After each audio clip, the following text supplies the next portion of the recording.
नमस्कार, news live में आप सभी का स्वागत है। मैं हूं आपके साथ आरेंद्र। आज की अगर बड़ी खबर की बात की जाए तो रूस के राष्ट्रपति व्लादिमीर पुतिन भारत आ चुके हैं। उनके 2 दिन के राजकीय दौरे को लेकर लगातार एक तरीके से तैयारियां जोर शोर से हैं। किस प्रकार से रूस के राष्ट्रपति का दौरा रहने वाला है, खास इस खबर पर दिखाएंगे विस्तार से नजर। बात करेंगे संसद में किस प्रकार से गतिरोध के बाद अब कामकाज दिखाई पड़ रहा, लेकिन बात SIR की भी होगी, जिसको लेकर पश्चिम बंगाल एक प्रकार से सियासत का नया अखाड़ा बन गया है। किस प्रकार से तमाम महत्वपूर्ण खबरें हैं और देश दुनिया की तमाम खबरों से आपको रूबरू कराएंगे, लेकिन शुरुआत इस वक्त की हेडलाइन से करते हैं।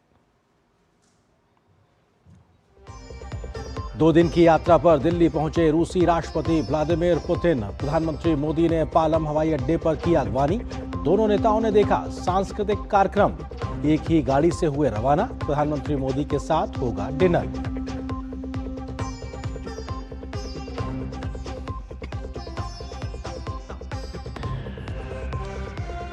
पीएम मोदी और राष्ट्रपति पुतिन कल भारत रूस वार्षिक शिखर सम्मेलन में लेंगे हिस्सा।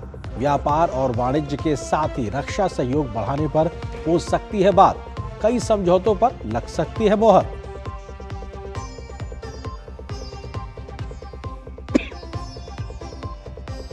रूसी रक्षा मंत्री ने की रक्षा मंत्री राजनाथ सिंह के साथ मंत्री स्तरीय बैठक।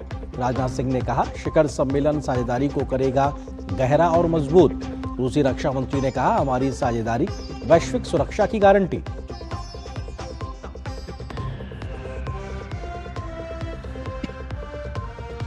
संसद के दोनों सदनों में हुआ कामकाज। केंद्रीय उत्पाद शुल्क संशोधन विधेयक 2025 को संसद से मिली मंजूरी। राष्ट्रीय सुरक्षा उपकरण बिल 2025 पर हुई लोकसभा में चर्चा।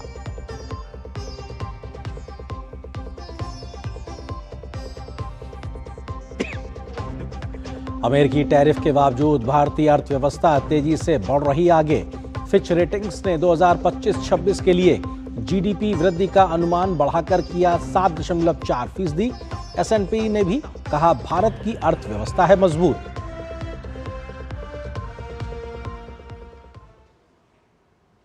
खबरों पर डालते हैं विस्तार से नजर। जिस तस्वीर का आज पूरी दुनिया इंतजार कर रही थी वो अब सामने आ चुकी है और सबने देखा कि कैसे भारत और रूस की दोस्ती कितनी मजबूत होती हुई जा रही है।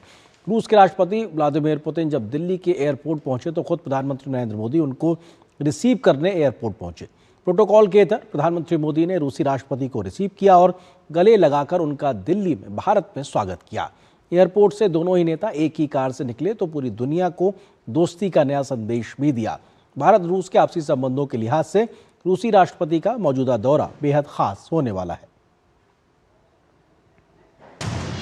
दोस्ती दमदार, नए दौर का आगाज, रक्षा सुरक्षा पर साझेदारी, बढ़ेगी दोस्तों की भागीदारी।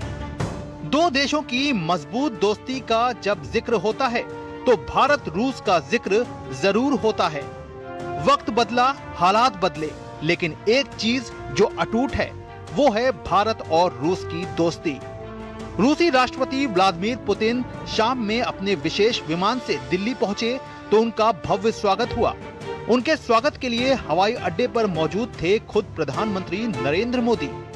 दोनों नेता बेहद गर्मजोशी से मिले तो साफ दिखा कि दोनों देशों की दोस्ती कितनी मजबूत है और मोदी पुतिन की केमिस्ट्री कितनी शानदार। हवाई अड्डे पर दोनों नेताओं ने सांस्कृतिक कार्यक्रम देखा और उसके बाद एक ही कार पर सवार होकर रवाना हुए।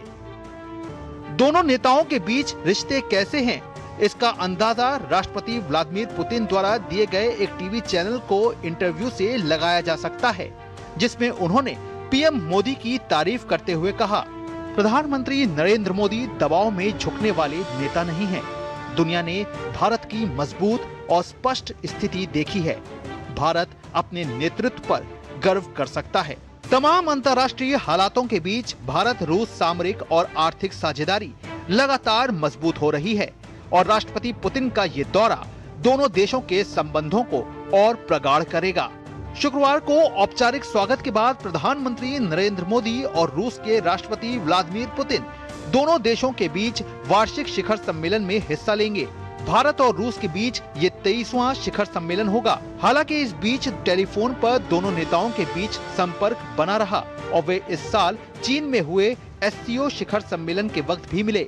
शुक्रवार को ही दोनों नेता एक बिजनेस समिट में भी हिस्सा लेंगे, जिसमें दोनों देशों के व्यावसायिक जगत की हस्तियां मौजूद होंगी। शाम में राष्ट्रपति द्रौपदी मुर्मू उनके सम्मान में एक भोज का आयोजन करेंगी।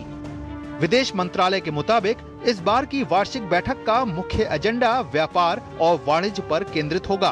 भारत और रूस के बीच फिलहाल 68.7 बिलियन डॉलर का व्यापार है। भारत रूस से तेल, हथियार, परमाणु रिएक्टर से संबंधित सामान, खाद और वेजिटेबल ऑयल आयात करता है।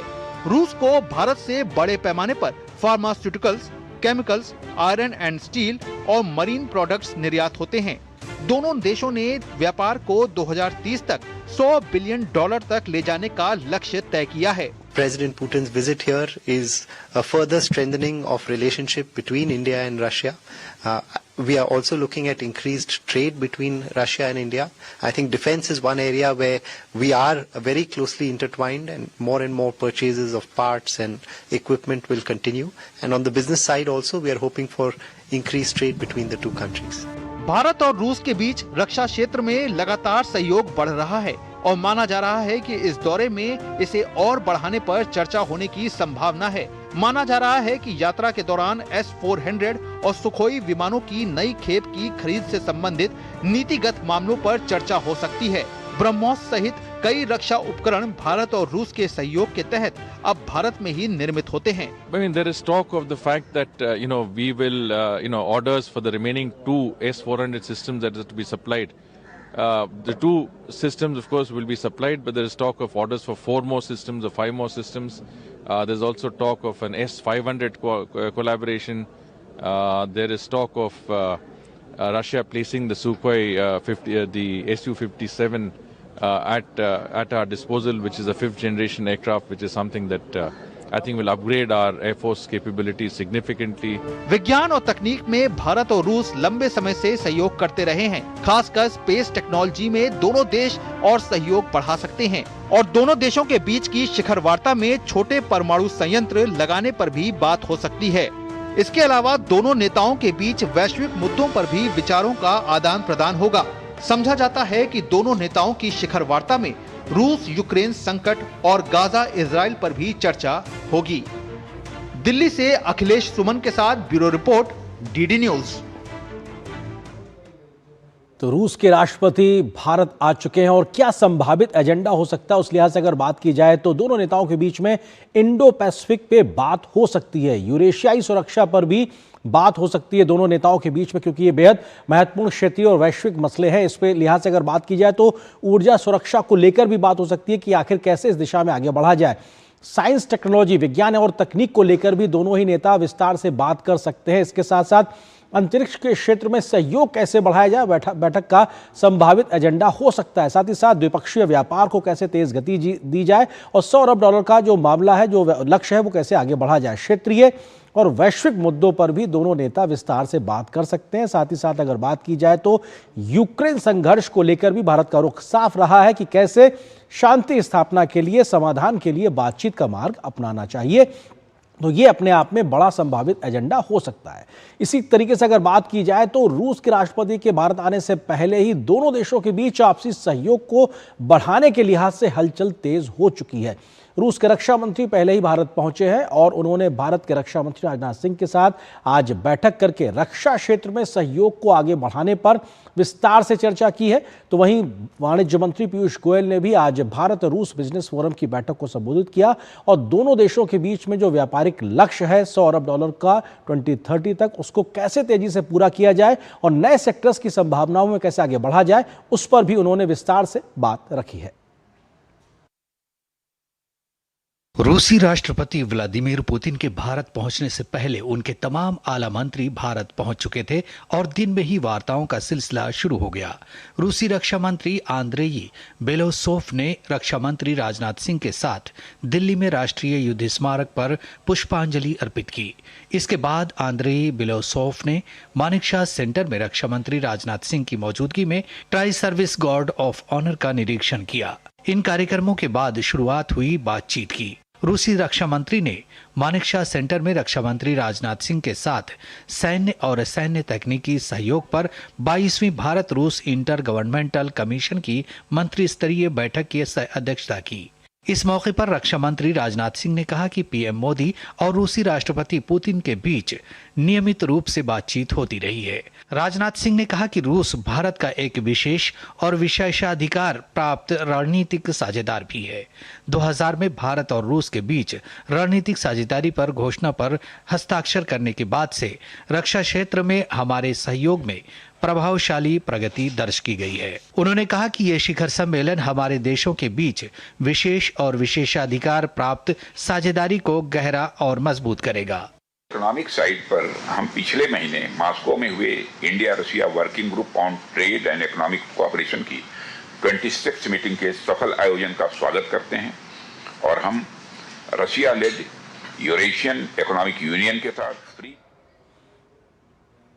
और ये तस्वीरें आप देख रहे हैं दिल्ली स्थित प्रधानमंत्री के 7 लोक कल्याण मार्ग की तस्वीरें हैं, जहां पर प्रधानमंत्री नरेंद्र मोदी और रूस के राष्ट्रपति व्लादिमीर पुतिन पहुंचे हैं एयरपोर्ट से सीधे, और दोनों ही नेताओं की ये मुलाकात और उसके बाद अब 7 LKM पहुंचने पर की ये तस्वीरें हैं, जब प्रधानमंत्री नरेंद्र मोदी प्रोटोकॉल से इधर एयरपोर्ट पर रूस के राष्ट्रपति को रिसीव करने के लिए पहुंचे और उसके बाद में उन्होंने एक ही गाड़ी में वो दोनों ही नेता सवार होकर पहुंचे हैं 7 लोक कल्याण मार्ग पर। और हम देख सकते हैं किस प्रकार से जो प्रधानमंत्री का जो आवास है उसकी जो विशेष लाइटिंग की गई है उसमें भारतीय तिरंगा रोशनी और साथ ही साथ रूस के राष्ट्रीय ध्वज के रंगों से भी रंगा एक तरीके से नजर आ रहा है। तो अपने आप में रूस और भारत के आपसी संबंधों के लिहाज से एक बहुत ही बेहतर तस्वीर कही जा सकती है, जब दोनों ही नेताओं के बीच में खुशनुमा माहौल की ये मुलाकात के बाद की तस्वीर। और प्रधानमंत्री ने रूस के राष्ट्रपति के सम्मान में एक डिनर आयोजित किया है और अपने आप में अनौपचारिक तौर पर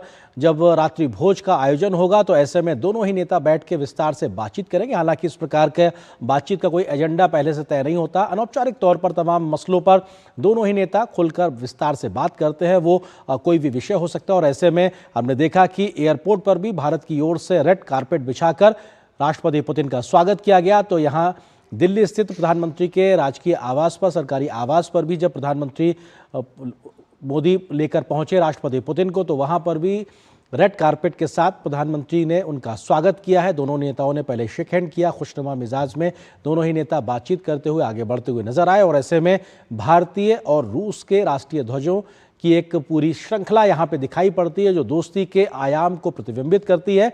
और जिस प्रकार की रोशनी से नहाया हुआ ये सरकारी प्रधानमंत्री का आवास नजर आ रहा है, जिसमें रूस की राष्ट्रीय ध्वज की जो रंग है वो नजर आ रहे हैं, तो भारतीय तिरंगे की रोशनी में भी नहाया हुआ ये भवन नजर आ रहा है। और ऐसे में ये बेहद महत्वपूर्ण तस्वीरें इस वक्त आपकी टेलीविजन स्क्रीन पे, जो इस बात को इंगित करती है कि प्रधानमंत्री मोदी एयरपोर्ट पर प्रोटोकॉल के तहत रूस के राष्ट्रपति को एक महत्वपूर्ण मेहमान ही नहीं बल्कि एक करीबी दोस्त के नाते रिसीव करने पहुंचे।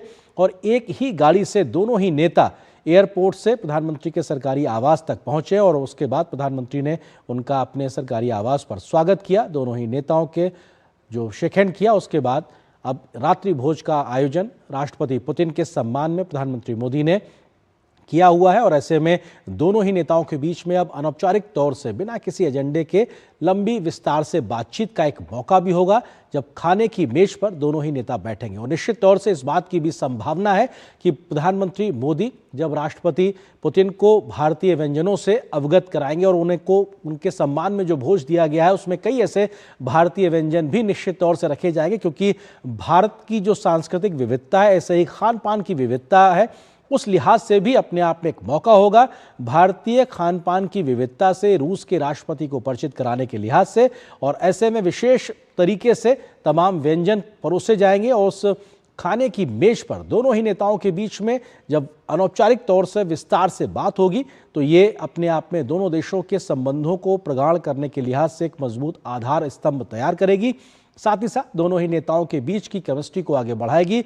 और दोनों नेताओं के बीच में ये 20वीं मुलाकात, अब से पहले 19 बार ये दोनों नेताओं के बीच अलग अलग बार मुलाकात हो चुकी है। द्विपक्षीय दौरों के दरमियान, बहुपक्षीय बैठकों के इतर भी जब मुलाकातें हुई हैं, ऐसे में ये 20वां मुलाकात का एक महत्वपूर्ण पल, जब दोनों ही नेता एक दूसरे से मुलाकात करते हुए दिल्ली स्थित 7 लोक कल्याण मार्ग पर प्रधानमंत्री का राजकीय आवास, जहां पर राष्ट्रपति पुतिन पहुंचे हैं, जिनके सम्मान में रात्रि भोज आयोजित किया गया है।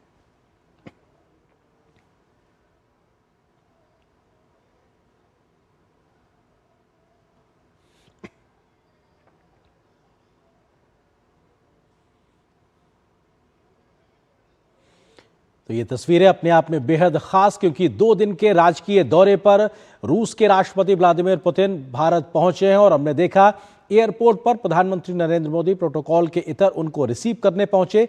एक ही गाड़ी से दोनों ही नेता एयरपोर्ट से अब पहुंचे हैं 7 लोक कल्याण मार्ग, जो कि आधिकारिक राजकीय आवास है प्रधानमंत्री नरेंद्र मोदी का दिल्ली स्थित। वहां पर दोनों ही नेता जब पहुंचे तो प्रधानमंत्री ने अपने घर पर उनका एक बार फिर से स्वागत किया और यहां पर प्रधानमंत्री नरेंद्र मोदी ने उनके सम्मान में एक प्रकार से उन्होंने रात्रि भोज का आयोजन किया हुआ है और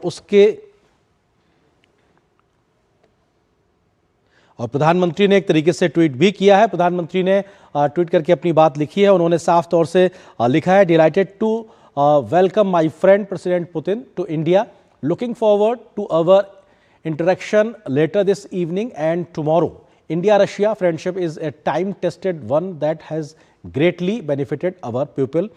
दोनों ही देशों के लोगों के बेहतरी के लिहाज से भारत रूस के जो आपसी दोस्ती है उसकी बात भी उन्होंने कही और प्रधानमंत्री ने इस बात को भी रखा है कि आज वो राष्ट्रपति आज और कल दोनों दिन होने वाली बातचीत को लेकर उत्सुक है।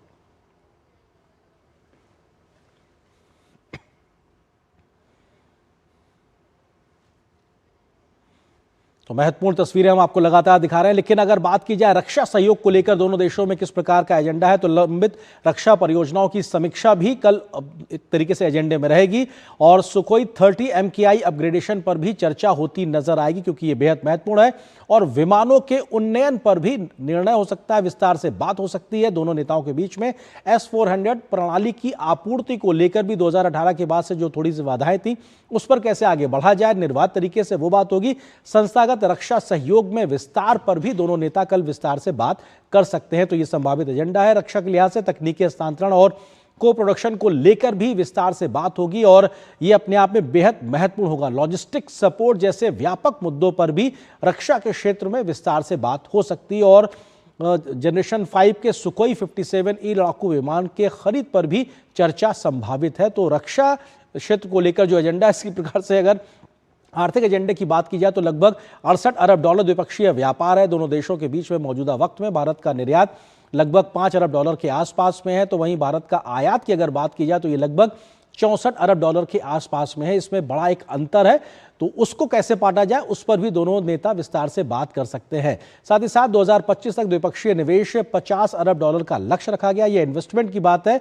जो इस साल $50 अरब रखने का लक्ष्य है। 2030 तक द्विपक्षीय व्यापार को $100 अरब ले जाने का लक्ष्य रखा गया है, तो उस दिशा में भी बात होगी। 2030 तक द्विपक्षीय व्यापार $100 अरब कैसे पहुंचे, इस लक्ष्य को पूरा करने पर भी विस्तार से दोनों नेता बातचीत कर सकते हैं।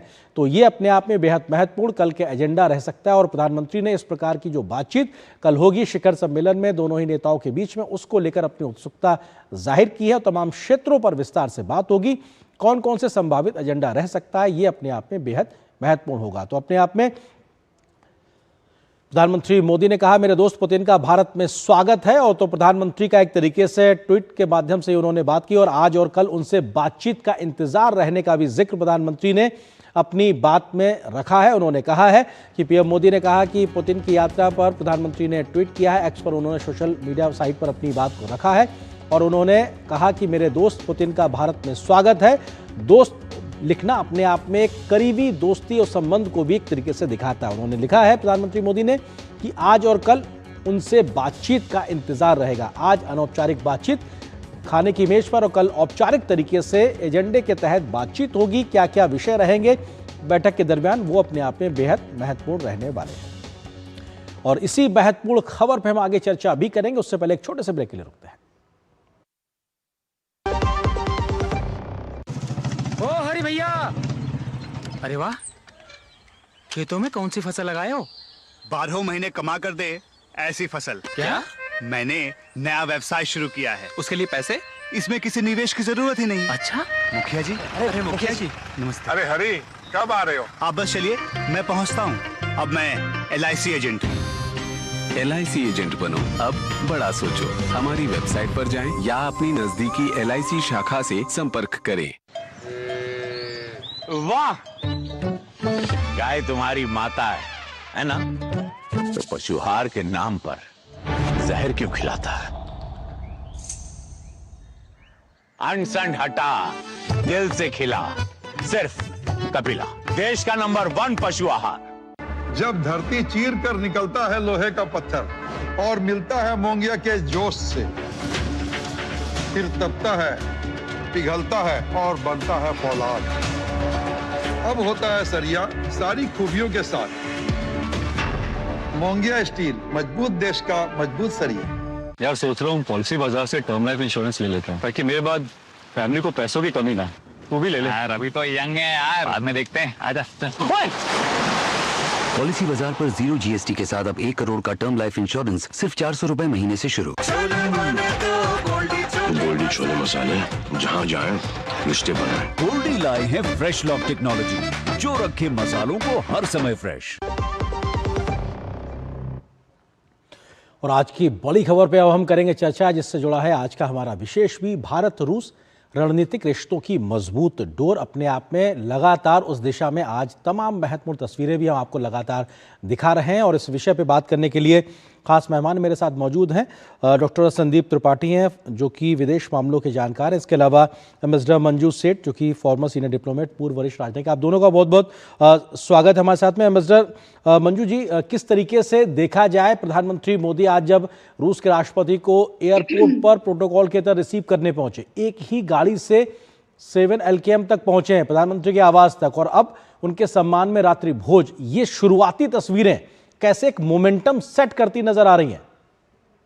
बिल्कुल, ये बहुत महत्वपूर्ण एक विजिट है और ये प्रधानमंत्री जी ने इसका भी क्लियर एक इंडिकेशन दे दिया है कि कितना इम्पोर्टेंट है हमारे लिए ये रिलेशनशिप और ये विजिट, क्योंकि वो खुद वहाँ गए, प्रोटोकॉल को तोड़ के उनको पर्सनली रिसीव किया और हमने देखा कि दोनों इकट्ठे एक ही गाड़ी में आ रहे हैं और पहुंचे हैं प्रधानमंत्री जी के आवास पर, और वहाँ उनका एक प्राइवेट डिनर होगा। और मुझे लग रहा है कोई भी मुद्दा ऑफ द टेबल नहीं होगा, सब हर एक चीजें जो बायलैटरल रिलेशन में है और इंटरनेशनल बेसिस के लिए हैं, और including the Ukraine conflict that is ongoing, और ये सारे मुद्दे जो हैं, और आपसी जो हमारा ट्रेड है और जो इतना इम्बैलेंस है ट्रेड में, मुझे उम्मीद है उसको भी सब डिस्कस किया जाएगा। तो हर एक चीज को, of course defence, trade, her ties को किया जाएगा डिस्कस।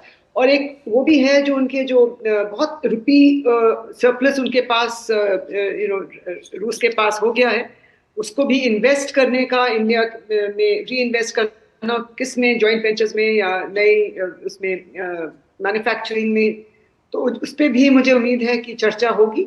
और ये बिल्कुल इतना इम्पोर्टेंट है क्योंकि इस वक्त जो माहौल, वैश्विक माहौल बना हुआ है, जियोपॉलिटिकल माहौल है, उसमें एक ये हमारा इंडिया के लिए एक बैलेंसिंग का भी एक बहुत चुनौती है, बैलेंस पूरे अपने इंटरेस्ट को और अपने रिलेशनशिप्स को बैलेंस करने की भी, और साथ में रूस का भी इस वक्त जो एक स्टेटस बन गया है सारे वेस्ट की तरफ से कि उनको बिल्कुल प्रभाव डाला जाए, प्रेशर डाला जाए, अपना वो बने अपने आप को रूस को वॉर को एंड करें, और उनपे सैंक्शन लगाए जा रहे हैं, ट्रेड पे उनपे हर एक चीजों को उनको वीकन करने की कोशिश की जा रही है जी। तो सब चीजें मिला के अगर देखें इस वक्त दोनों देशों के लिए, और हमारे ऊपर भी टैरिफ वॉर जो चल रही है यूएस के द्वारा, तो सारी चीजों को मद्देनजर रखते हुए हम देख रहे हैं बहुत ही महत्वपूर्ण विजिट है हमारे लिए भी। बिल्कुल, बहुत महत्वपूर्ण विजिट एक तरीके से, और अपना इसके संदेश और संकेत भी बहुत मायने रखते हैं।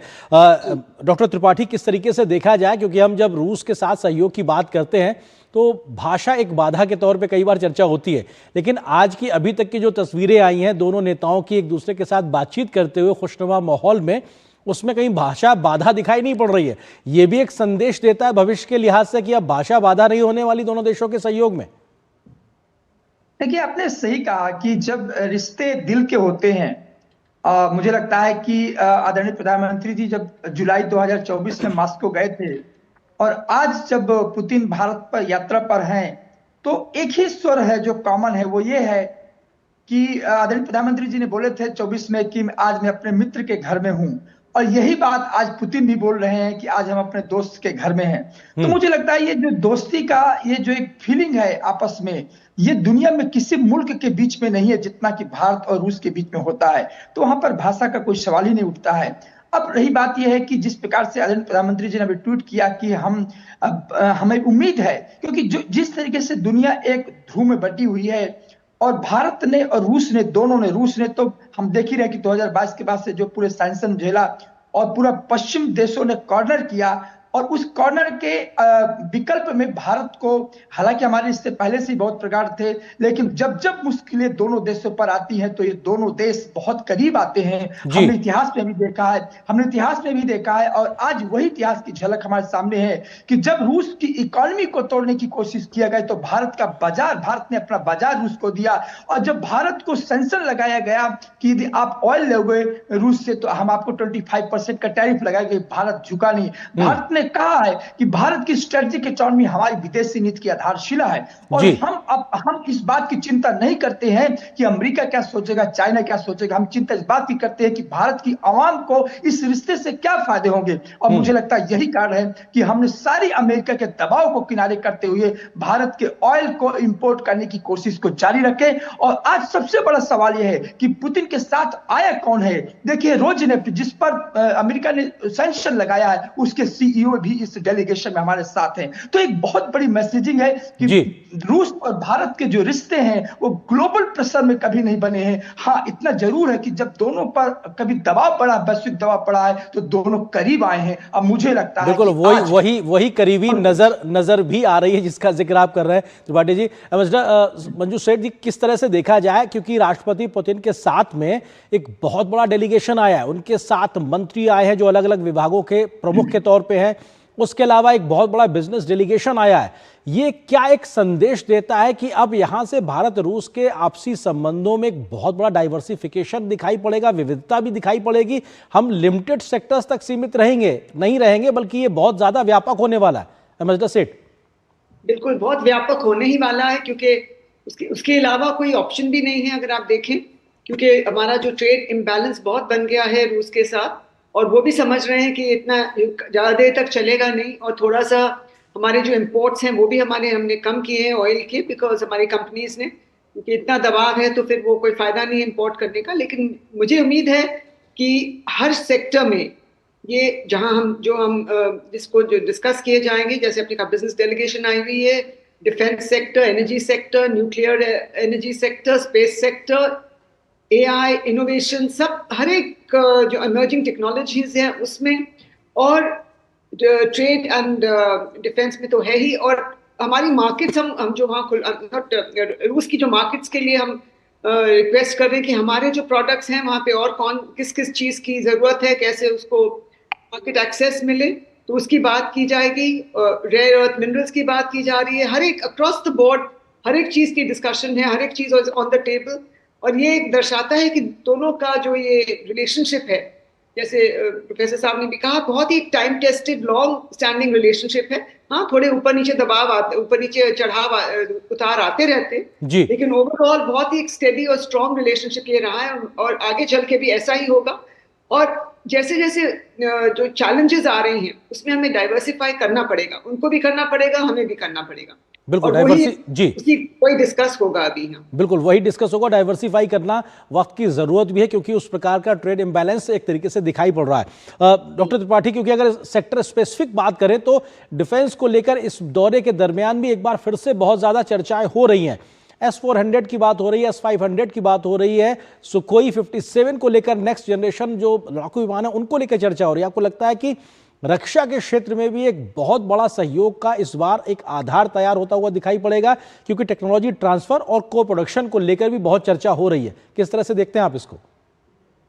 देखिए, जो डिफेंस का सेक्टर है ये तो बहुत ही ट्रेडिशनल कन्वेंशनल हमारा पार्ट रहा है रिलेशनशिप का रशिया के साथ। लेकिन आज के दौर में जब हम बात करते हैं डिफेंस की, तो मैं हमेशा कहता हूं कि रूस जो है भारत को दो तरीके की सुरक्षा देता है, सिक्योरिटी देता है। एक डिफेंस की सिक्योरिटी देता है, कि एनर्जी की सिक्योरिटी देता है, और ये दोनों भारत बहुत हद तक डिपेंडेंसी भारत की रूस पर रहती है। अब मैं डिफेंस की यदि हम बात करें तो देखिए, सबसे बड़ा इंपॉर्टेंट पॉइंट है, अभी कुछ दिन ही पहले आदरणीय प्रधानमंत्री जी ने ये बोले थे रूस के बारे में कि देखिए हमारा और आपका रिश्ता बायर एंड सेलर का नहीं है, ये दोनों मुल्कों का जो रिश्ता इसके बियॉन्ड है। दैट मीन्स की जो ज्वाइंट प्रोडक्शन की हम बात कर रहे हैं, हम टीओटी की ट्रांसफर ऑफ टेक्नोलॉजी की बात कर रहे हैं, इतना ट्रस्टेड दुनिया में कोई मुल्क नहीं है। जब हम डाइवर्सिफिकेशन की बात करते हैं तो हमें यह भी ध्यान रखना होगा कि डाइवर्सिफिकेशन हम दुनिया के किसी मुल्क पर नहीं जाएंगे आयात करने, बल्कि मैन्युफैक्चरिंग करेंगे भारत में। जब ये सवाल उठता है कि भारत के साथ हमारा जो डिफेंस इंपोर्ट कम हुआ है तो रूस चिंतित नहीं होता, क्योंकि रूस इस बात गौरवान्वित होता है कि भारत अब डिफेंस को मैन्युफैक्चरिंग करने लगे, यानी मेक इन इंडिया का जो कंसेप्ट आदरणीय प्रधानमंत्री जी ने दिया है। तो मुझे लगता है कि ये जो दौर है, ये दौर ट्रांसफर ऑफ टेक्नोलॉजी का होगा और ये वो दौर होगा जो सुदर्शन चक्र हमने देखा है S-400 का ऑपरेशन सिंदूर के समय, और भारत को जो एक आत्मनिर्भरता का और ताकत दिया था, मुझे लगता है S-500 वो सुदर्शन चक्र से बड़ा चक्र साबित होगा। और चाइना और पाकिस्तान की नींद कहीं ना कहीं मुझे लगता है बेचैन होंगे दोनों कंट्री, क्योंकि S-500 की टेबल पर बात होगी और 500 की बात नहीं होगी, बल्कि सबसे बड़ी बात है कि ज्वाइंट प्रोडक्शन होगा, टेक्नोलॉजी ऑफ ट्रांसफर होगा। ये वही होता है जहां विश्वास होता है। मुझे लगता है सबसे बड़ा फैक्टर हमारा ट्रस्ट है और ट्रस्ट फैक्टर में ही इस तरीके से हमारा डिफेंस कॉर्पोरेशन आगे बिल्कुल एक ट्रस्ट एक तरीके से आधार तैयार करता है इस प्रकार के विश्वास को आगे बढ़ाने को लेकर। मिस्टर सेठ, क्योंकि बहुत महत्वपूर्ण तरीके से जिन सेक्टर्स की बात की जा रही है उनमें सबसे ज्यादा चर्चा हो रही है कि फार्मास्यूटिकल को लेकर, ऑटोमोबाइल सेक्टर को लेकर, एग्रीकल्चर को लेकर किस तरह से भारत के द्वारा अब ज्यादा एक तरीके से मार्केट एक्सेस किया जाएगा रशिया को लेकर। तो ऐसे में भारत के उत्पाद ज्यादा अब रशिया तक पहुंचेंगे और भारत की इकोनॉमी को फायदा होगा, साथ ही साथ जॉब क्रिएशन भी भारत में बढ़ता नजर आएगा। अगर एग्रीकल्चर के लिहाज से बात करें तो हमारे किसानों को भी फायदा होगा। बिल्कुल सही कहा आपने। हर एक सेक्टर को, जैसे मैंने कहा, हर एक सेक्टर, हर एक पॉसिबिलिटी को एक्सप्लोर किया जाएगा। और साथ में ये भी कहा जा रहा है क्योंकि वहाँ की पॉपुलेशन, यंग पॉपुलेशन कम हो रही है, पॉपुलेशन इज नॉट इंक्रीज हो रही है, तो यहाँ के हमारे अगर स्किल्ड मैन पावर है उनकी मैन्युफैक्चरिंग में वहाँ भी और उनकी कंपनीज में काम करने के लिए यहाँ से भी जाने की उम्मीद है। और साथ में फार्मास्यूटिकल्स के एक्सपोर्ट के लिए, प्लस मशीनरी के लिए, एग्रीकल्चर प्रोडक्ट्स के लिए, और साथ में जॉइंट प्रोडक्शन बहुत जरूरी है कि यहाँ पे मैन्युफैक्चरिंग हो हमारे यहाँ भी, ताकि जॉब क्रिएशन हमारी कंट्री में भी हो। और साथ में एक नया और इन्होंने कहा प्रोफेसर साहब ने टेक्नोलॉजी ट्रांसफर, बट मुझे जहाँ तक मुझे याद है उनका टेक्नोलॉजी ट्रांसफर काफी शुरू से ही चल रहा है। उन्होंने कभी हमारे साथ हमेशा टेक्नोलॉजी शेयर की है, ज्यादा mostly in all the defence sector specially. तो उम्मीद है आगे चल के भी जॉइंट प्रोडक्शन, जॉइंट रिसर्च और जॉइंट मैन्युफैक्चरिंग में की तरफ हम जाएंगे। और जैसे आपने कहा इन सब सेक्टर्स में, और एग्रीकल्चर को खास लेकर अगर हम देखें तो बिल्कुल हमारे जो फार्मर्स हैं उनको बहुत वो मिलेगा, एक सपोर्ट मिलेगी।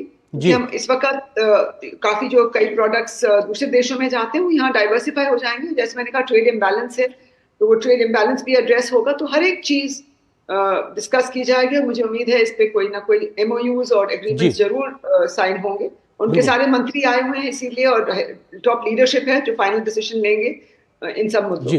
डॉक्टर त्रिपाठी, क्योंकि कनेक्टिविटी को लेकर भी बहुत लंबे समय से बात होती रही है, चेन्नई व्लादिवोस्तोक एक तरीके से ट्रांजिट कॉरिडोर की लिहाज से बात हो, हम कैसे उत्पादों को कम समय में कम कीमत पे पहुंचा सकें, उस लिहाज से आपको लगता है कि कुछ और व्यवहारिक पहल या जो पहले से चली आ रही बातें हैं उस पर?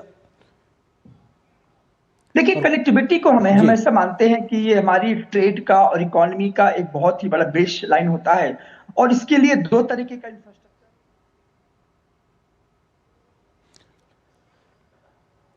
और एक बार हम आपको फिर से उस वक्त की तस्वीरें दिखा रहे हैं जब प्रधानमंत्री नरेंद्र मोदी एयरपोर्ट पर रूस के राष्ट्रपति को रिसीव करने के लिए पहुंचे थे। प्रोटोकॉल के इतर प्रधानमंत्री जब एयरपोर्ट पहुंचे उस वक्त उन्होंने गर्मजोशी के साथ स्वागत किया और भारतीय पारंपरिक नृत्य के साथ भी एक प्रस्तुति रही जहां पे राष्ट्रपति पुतिन का स्वागत किया गया। उस वक्त की तस्वीरें हम आपको एक बार फिर से दिखा रहे हैं किस तरीके से भारतीय सांस्कृतिक का जो इस संस्कृति का जो प्रदर्शन है वो भी एयरपोर्ट पे नजर आया और दोनों ही नेताओं ने ताली बजाकर तमाम जो लोग थे उनका उत्साहवर्धन किया। और ये तस्वीरें अपने आप में इस बात की गवाही देती हैं कि भारत और रूस के संबंधों के लिहाज से बेहद महत्वपूर्ण आज का दिन, जब रूस के राष्ट्रपति व्लादिमीर पुतिन दिल्ली पहुंचे तो उसके बाद में वहां पर प्रधानमंत्री नरेंद्र मोदी उनको रिसीव करने के लिए पहुंचे और प्रोटोकॉल के इतर एक प्रकार से अपने करीबी दोस्त के प्रति प्रधानमंत्री मोदी की ये जेस्चर अपने आप में आज एक तरीके से चर्चा का विषय है। दोनों ही नेताओं के चेहरे पर खुशी, गर्मजोशी, अभिवादन करते हुए गले लगाया। उसके बाद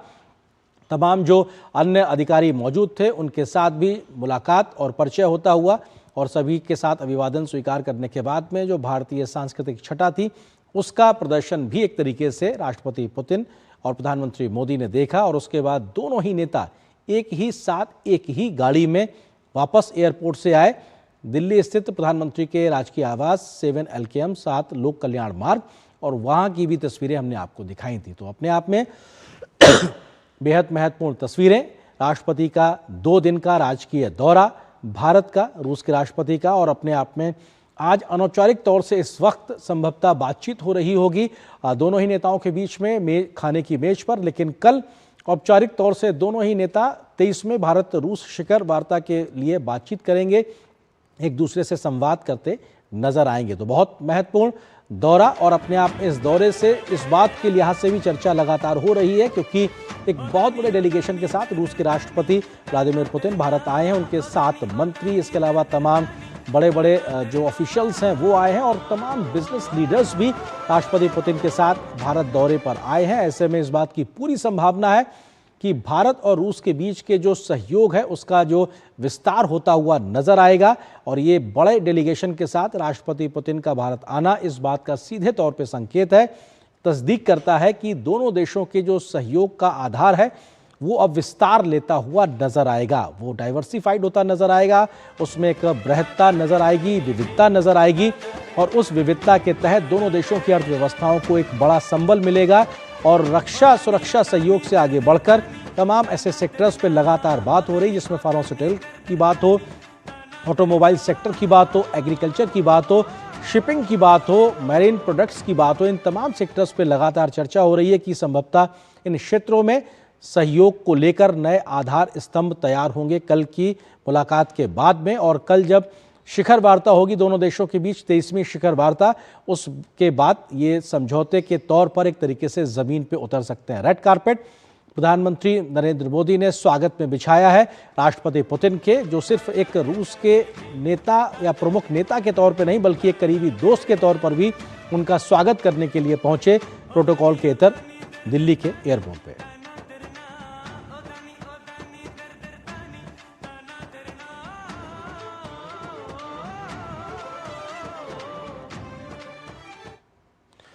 और तो आप ये तस्वीरें लगातार देख रहे थे। फिलहाल वक्त इतनी अनुमति दे रहा है मंजू सेठ जी आपका, संदीप त्रिपाठी जी आपका हमारे साथ जुड़ने के लिए, इस विषय पे विस्तार से बात करने के लिए बहुत शुक्रिया आप दोनों का। फिलहाल यहाँ पर एक छोटे से ब्रेक के लिए रुकते हैं, बहुत जल्द हाजिर होते हैं।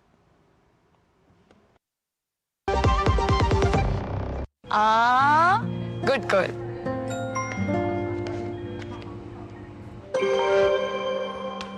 आगे सैलरी अब नहीं झुमके ना, पहले बचत, पहले झुमके। सुनो, हर महीने थोड़ा बचाओ और थोड़ा निवेश करो, और कुछ इमरजेंसी के लिए भी बचाओ ताकि रहो टेंशन फ्री। लेकिन झुमकों का क्या, जाती हो कि हाँ, लगाओ इंजेक्शन। RBI कहता है वित्तीय समझदारी समृद्ध नारी। मेरी पसंद, मेरी पसंद, मेरी पसंद, मेरी पसंद, हमारी पसंद, हम सबकी पसंद। मजबूत देश का मजबूत सरिया हो गया स्टील। पता है, लोग अक्सर मुझसे पूछते हैं कॉल सेंटर का स्टेडी जॉब क्यों छोड़ा। I wanted more out of life, बस मैंने अपना स्टार्टअप शुरू किया। जानना चाहोगे कैसे?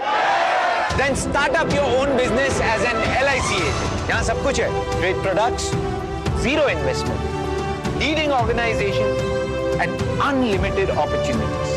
तो क्या आप तैयार है? LIC एजेंट बनो, अब बड़ा सोचो। हमारी वेबसाइट पर जाएं या अपनी नजदीकी LIC शाखा से संपर्क करें। क्या खाएगा? Dairy noodle.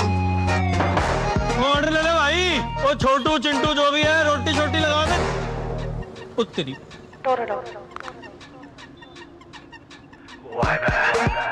ऑर्डर ले ले। अनाज नहीं है, खाना नहीं मिलेगा। क्यों? क्योंकि किसान छुट्टी पर है। ऐसा हो सकता है क्या? नहीं ना, क्योंकि हम किसान जानते हैं कि सब हमारे भरोसे हैं, इसलिए हमारा भरोसा ग्रोमोर। जिनके भरोसे दुनिया, उनका भरोसा ग्रोमोर।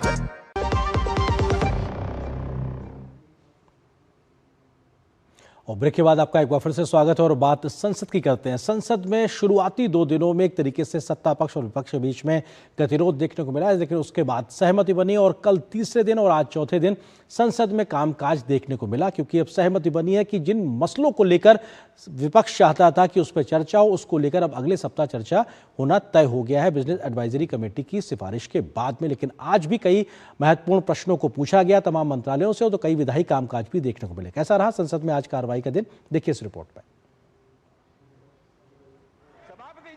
गुरुवार को संसद के दोनों सदनों में जमकर कामकाज देखने को मिला। विधायी कामकाज की बात करें तो दोपहर बाद लोकसभा में चर्चा के बाद स्वास्थ्य सुरक्षा से राष्ट्रीय सुरक्षा उपकर बिल 2025, पान मसाला और केंद्र सरकार द्वारा अधिसूचित किसी भी अन्य वस्तु के उत्पादन पर उपकर लगाने का प्रस्ताव है। उपकर से प्राप्त राशि का उपयोग जन स्वास्थ्य और राष्ट्रीय सुरक्षा पर खर्च के लिए किया जाएगा। ये कोई एसेंशियल कमोडिटी के ऊपर सेस नहीं है, ये सिर्फ ऐसे एक डीमेरिट वस्तु और चीज है जैसे पान मसाला। इस सेस के द्वारा जो रेवेन्यू मिलेगा उसको हम हेल्थ के अवेयरनेस बिल्डिंग या कुछ प्रोग्राम के द्वारा, एक स्कीम के द्वारा स्टेट्स को भी देने के लिए प्रावधान है। दोनों सदनों में प्रश्नकाल के दौरान कई अहम सवालों के जवाब दिए गए। राज्यसभा में अमेरिका से भारतीयों को निर्वासित करने के प्रश्न पर विदेश मंत्री एस जयशंकर ने कहा कि कई मामलों में हस्तक्षेप किया गया है और अमेरिका से निर्वासित किए गए भारतीयों के साथ अमानवीय व्यवहार जैसे मुद्दे को भारत सरकार ने अमेरिका के साथ उठाया है और स्पष्ट किया है कि महिलाओं और बच्चों के साथ किसी भी तरीके का गलत व्यवहार नहीं होना चाहिए। We have very strongly taken up with the American side that this should not be applied to women and children. The initial flights after the Trump administration started vigorously deporting illegals had such cases. This was also something which was discussed in the last session of Parliament. But after our protest, to the best of our knowledge, sir, since February, as my answer says, we have not had a recurrence of that situation. केंद्रीय सड़क परिवहन एवं राजमार्ग मंत्री नितिन गडकरी ने लोकसभा में प्रश्नकाल के दौरान इलेक्ट्रिक वाहनों की वृद्धि, सुरक्षा और विनियमन के संबंध में सदस्यों द्वारा पूछे गए प्रश्नों के उत्तर दिए। उन्होंने कहा कि भारत के इलेक्ट्रिक वाहनों की बाजारों में तेजी से मांग बढ़ रही है। EV sales rates was faster than IC engines in 2024 and 2025. Indian EV market potential is of 20 lakh crores by 2030. संसद के दोनों सदनों में शून्यकाल के दौरान सत्ता पक्ष और विपक्ष के सांसदों ने कई मुद्दे उठाए। बीजेपी सांसद तेजस्वी सूर्या ने जंक फूड का मुद्दा उठाते हुए इससे पैदा हो रही दिक्कतों का जिक्र किया। अल्ट्रा प्रोसेस्ड फूड के कंजम्पशन के वजह से ओबेसिटी बढ़ रहा है। मेरा सरकार से ये मांग है, पहला अल्ट्रा प्रोसेस्ड फूड्स का डेफिनेशन करना है, दूसरा फ्रंट ऑफ पैकेजिंग लेबलिंग करना है और तीसरा इस पे टैक्स ज्यादा करके एडवर्टाइजिंग बच्चों के लिए बैन करने का काम हमें करना है। गौरतलब है कि संसद में सत्ता पक्ष और विपक्ष के बीच बनी आपसी सहमति के बाद दोनों सदनों में विधायी कामकाज तेजी से आगे बढ़ रहा है। अमरेंद्र गुप्ता और शैलेंद्र मिश्र के साथ ऋषि कुमार, डीडी न्यूज, दिल्ली। और यहाँ पर एक और छोटे से ब्रेक के लिए रुकते हैं। तेरा ये बिजनेस एक मास्टर स्ट्रोक है यार, है ना? पर मुझे लोन कौन देगा यार? ओह गॉड, सचिन क्यों देगा मुझे लोन? अरे मैं नहीं, बैंक ऑफ बड़ौदा देगा तुम्हें MSME बॉब डिजी उद्यम के साथ 100% digital process, approval in minutes. Bank of Baroda से MSME लोन लेना भी मास्टर स्ट्रोक है। जब धरती चीर कर निकलता है लोहे का पत्थर और मिलता है मोंगिया के जोश से, फिर तपता है, पिघलता है और बनता है फौलाद। अब होता है सरिया सारी खूबियों के साथ। मोंगिया स्टील, मजबूत देश का मजबूत सरिया।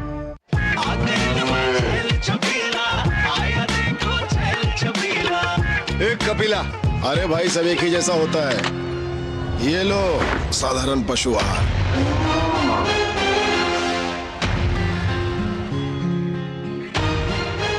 देश की हर माँ, बच्चे, बूढ़े, जवान, खिलाड़ी, डॉक्टर, इंजीनियर, सबको गाय भैंस की दूध की शक्ति पर भरोसा है। पर जब इन पशुओं को कपिला पशु आहार मिलेगा, तभी तो दूध सिर्फ ज्यादा ही नहीं, शक्ति से भरपूर भी होगा। और ये सच जानते हुए चंद पैसों के लिए तुम देश का भरोसा तोड़ दो। कपिला पशु आहार, देश का नंबर 1 पशु आहार। गोल्डी छोले मसाले, जहाँ जाए रिश्ते बनाए। गोल्डी लाए हैं फ्रेश लॉक टेक्नोलॉजी, जो रखे मसालों को हर समय फ्रेश। पश्चिम बंगाल में राजनीतिक उथल पुथल और विवादित बयानबाजी का दौर लगातार दिखाई पड़ रहा है। भारी दबाव के बीच टीएमसी ने अपने विधायक हुमायूं कबीर को निलंबित कर दिया है, जिन्होंने बाबरी मस्जिद बनाने का ऐलान किया था। तो वहीं वक्फ को लेकर भी ममता बनर्जी बैकफुट पे नजर आ रही हैं, जिसके चलते उनका अपने ही राज्य में विरोध हो रहा है। इस बीच राज्य से व्यावसायिक कंपनियों के पलायन का मुद्दा भी बंगाल में गर्मा गया, जिसके बाद टीएमसी और ममता दीदी की सरकार घिरती हुई नजर आ रही है। पश्चिम बंगाल में आगामी विधानसभा चुनाव से पहले जारी एसआईआर की प्रक्रिया के बीच राजनीतिक उथल-पुथल और विवादित बयानबाजी का दौर भी जारी है। अवैध बांग्लादेशी घुसपैठ के मुद्दे पर पूरी तरह घिर चुकी राज्य की टीएमसी सरकार अब अपने नेताओं की विवादित टिप्पणियों को लेकर भी बैकफुट पर है। भारी दबाव के बीच बाबरी नाम से मुर्शिदाबाद के बेलडांगा में मस्जिद बनाने का ऐलान करने के साथ ही राष्ट्रीय राजमार्ग जाम करने की धमकी देने वाले अपने विधायक हुमायूं कबीर को टीएमसी ने निलंबित कर दिया है। हुमायूं कबीर के खिलाफ इतनी देर से कार्रवाई करने को लेकर भाजपा ने ममता बनर्जी को आड़े हाथों लिया है। उधर पार्टी से निलंबित किए जाने के बाद हुमायूं कबीर ने टीएमसी के खिलाफ ही मोर्चा खोल दिया है। ये बंगाल में पॉलिटिक्स ऑफ हेट्रेड नहीं करी, ये बीजेपी का साथ वो मिल के चल रहा है। आगे भी बीजेपी में गया था, कैंडिडेट हुआ था 19 साल को, 19 में। आज भी बीजेपी का पैसा से ये कर रहा है, क्योंकि बीजेपी देखते हैं अपना पांव नहीं जमा पड़ रहा जब तक नहीं घृणा का राजनीति करके हमारे समाज को तोड़ दिया जाए। और ये समाज को तोड़ने तृणमूल कांग्रेस नहीं देगा, इसलिए कठोर से हम लोग उनको सस्पेंड किया है आज दल से। यह फैसला लेने में इतना समय क्यों लगा? जिस दिन हुमायूं कबीर ने कहा था कि हम यहाँ 70% हैं और हिंदू 30%, उस दिन वो चुप क्यों थे? जिस दिन फिरहाद हकीम ने कहा था कि हर मुसलमान को दूसरे को मुस्लिम धर्म में परिवर्तित करना चाहिए, उन्होंने खुले तौर पर दावत इस्लाम की बात कही थी। उस दिन मुख्यमंत्री क्यों चुप थी? यह सब पूरी तरह से नाटक है। तृणमूल वहां बाबर का राज स्थापित करना चाहती है। 6 तारीख को क्या बाबरी फिर से आप न्यू रखेंगे? जरूर तो है इस पूरे सब। ममता बनर्जी से आपकी मुलाकात हुई है? जैसे ये हुआ है ऐसा, आपकी मुलाकात नहीं हुई है? नहीं। आपको क्या लग रहा है बाबरी की वजह से ऐसा हुआ है? बाबरी को स्टैंड किसके वजह आई तो उनको पूछिए, जो सस्पेंड किया उन्होंने। पश्चिम बंगाल की राजनीति में वक्फ कानून भी बड़ा मुद्दा बना हुआ है। वक्फ संशोधन कानून को लेकर यू टर्न के आरोपों के बीच मुख्यमंत्री लगातार अल्पसंख्यक समुदाय को भरोसा दिलाने में लगी हैं। मुर्शिदाबाद के बहरामपुर में अपने एक संबोधन में ममता बनर्जी ने साफ कहा कि वक्फ संपत्तियों को लेकर भ्रम फैलाया जा रहा है और उनकी सरकार इन संपत्तियों की सुरक्षा के लिए पूरी तरह प्रतिबद्ध है। हाल ही में ममता बनर्जी सरकार ने राज्य की 82,000 वक्फ संपत्तियों का ब्यौरा केंद्रीय पोर्टल पर अपलोड करने का निर्देश दिया था, जिसका टीएमसी के मंत्री सिद्दीकुल्ला चौधरी जैसे तृणमूल कांग्रेस के कई नेता विरोध कर रहे हैं। राजनीतिक उथल-पुथल, तुष्टीकरण और अवैध घुसपैठ के मुद्दों से 2-4 पश्चिम बंगाल गहरे आर्थिक संकट से भी जूझ रहा है। भारतीय जनता पार्टी के आईटी सेल प्रमुख अमित मालविया ने गुरुवार को एक्स पर एक विस्तृत पोस्ट करते हुए दावा किया कि पश्चिम बंगाल तेजी से व्यावसायिक कंपनियों के पलायन का सामना कर रहा है। मालवीय के मुताबिक केंद्रीय वाणिज्य मंत्रालय ने स्पष्ट रूप से बताया है कि बड़ी संख्या में कंपनियां बंगाल छोड़ रही हैं। मंत्रालय ने 223 पन्नों की विस्तृत सूची संसद में सौंपी है, जिसमें उन कंपनियों का विवरण है जिन्होंने बंगाल छोड़ दिया है। उनके अनुसार पिछले 6 महीनों में कुल 207 कंपनियां पश्चिम बंगाल से बाहर चली गई हैं। इसके अलावा ममता बनर्जी के 2011 में सत्ता में आने के बाद से अब तक कुल 6,895 कंपनियां राज्य को छोड़ चुकी हैं। अमित मालविया ने ये भी दावा किया कि बंगाल छोड़ने वालों में कई बड़ी और सूचीबद्ध कंपनियां भी शामिल हैं, जिनकी बाजार पूंजी हजारों करोड़ रुपए में है। उन्होंने उदाहरण के रूप में जिन कंपनियों का उल्लेख किया उनमें नेटवेब टेक्नोलॉजीज, गैलेंट इस्पात, यूरेका फोर्ब्स, जेके टायर, सनातन टेक्सटाइल, ग्रीन पैनल इंडस्ट्रीज, नेशनल स्टैंडर्ड समेत कई अन्य कंपनियां शामिल हैं। इनका बंगाल से हटना निवेश और रोजगार दोनों के लिए एक बड़ा झटका माना जा रहा है। सौरभ दत्ता के इनपुट के साथ ब्यूरो रिपोर्ट, डीडी न्यूज। और यहाँ पर एक और छोटे से ब्रेक के लिए रुकते हैं। सोच रहा हूँ टर्म लाइफ इंश्योरेंस ले लूं ताकि मेरे बाद फैमिली को पैसों की कमी ना हो। तू भी ले ले। अबे जल्दी क्या है, बाद में देख लेंगे। आराम से आराम से आराम से। अब तक कुणाल को हार्ट अटैक आ गया यार। पॉलिसी बाजार पर 0 GST के साथ अब 1 करोड़ का टर्म लाइफ इंश्योरेंस सिर्फ 400 रुपए महीने से शुरू।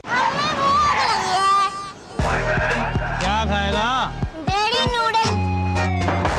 ऑर्डर ले ले भाई। वो छोटू चिंटू जो भी है रोटी छोटी लगा दे। उत्तरी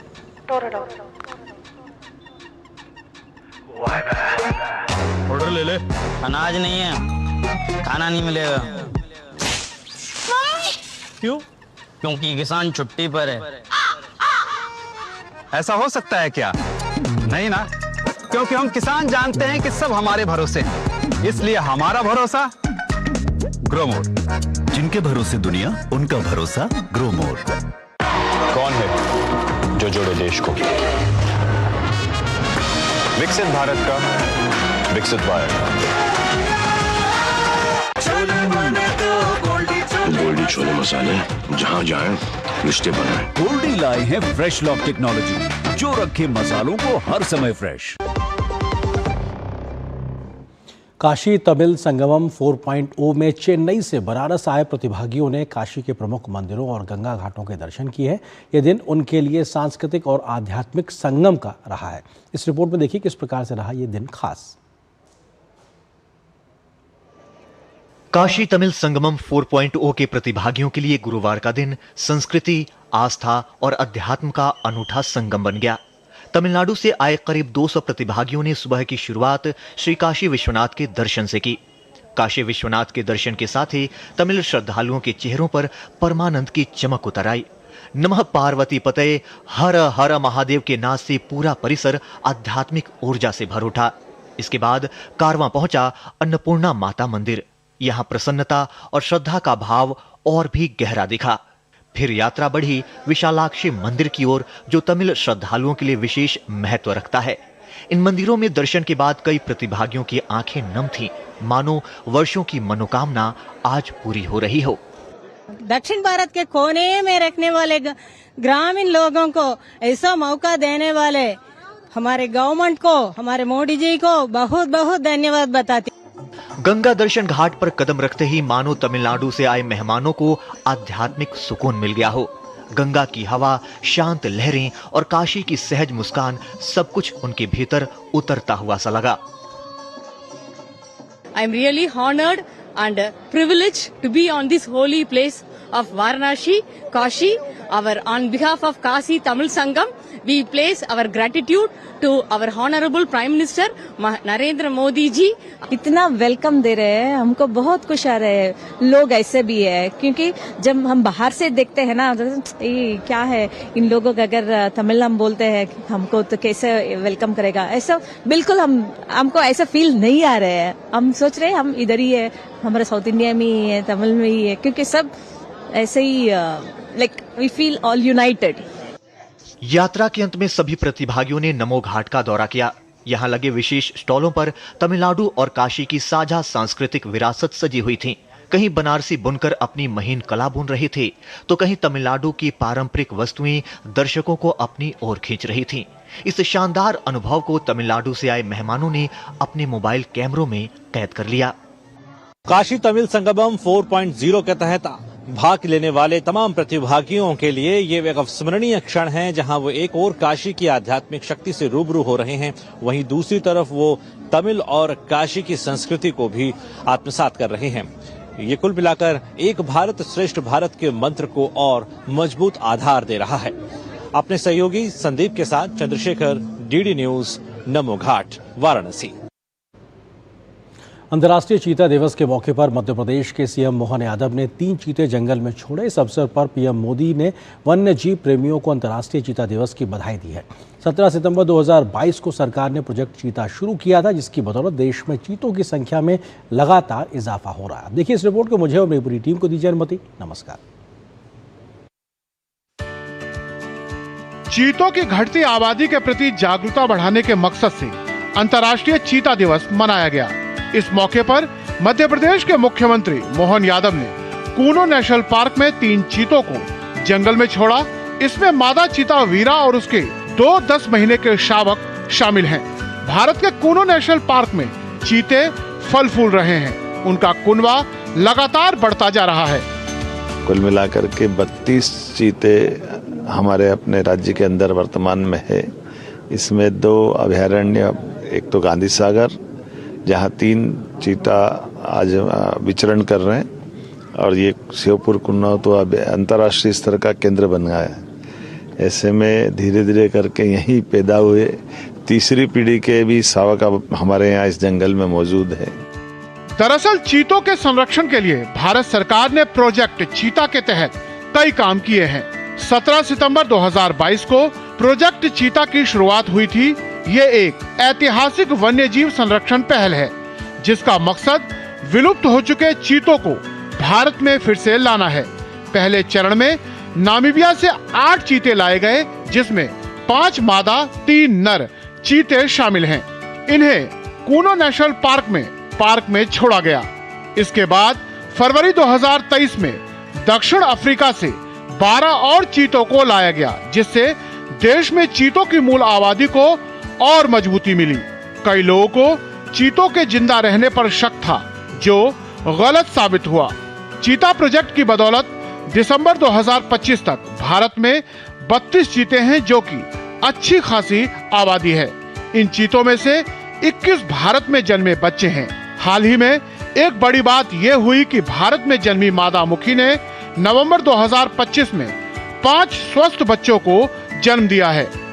यह प्रोजेक्ट की सफलता और मजबूती को दिखाती है कि चीते न सिर्फ जिंदा हैं, बल्कि भारतीय वातावरण में अच्छे से फल फूल रहे हैं। अंतर्राष्ट्रीय चीता दिवस पर प्रधानमंत्री नरेंद्र मोदी ने सभी वन्य जीवी प्रेमियों और चीतों की रक्षा के लिए समर्पित संरक्षणवादियों को शुभकामनाएं दी।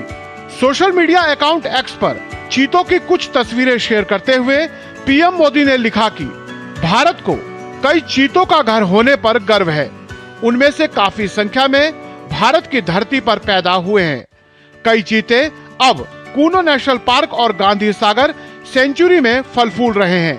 ये देखकर खुशी होती है कि चीता टूरिज्म भी पॉपुलर हो रहा है। वाइल्ड लाइफ में बहुत अधिक दिलचस्पी रखने वाले दुनिया भर के लोगों को भारत आने और चीतों को उनकी पूरी खूबसूरती के साथ देखने के लिए मैं प्रोत्साहित हूँ। प्रोजेक्ट चीता ने भारत में सिर्फ चीते की वापसी ही नहीं, बल्कि उनके कुनबे को बढ़ाने में भी कामयाबी हासिल की है। अब ये खूबसूरत जानवर हमारे जंगलों में सुरक्षित है और उनकी संख्या लगातार बढ़ रही है। ये भारत के वन्यजीव संरक्षण की एक बड़ी सफलता है। Bureau report, DD news.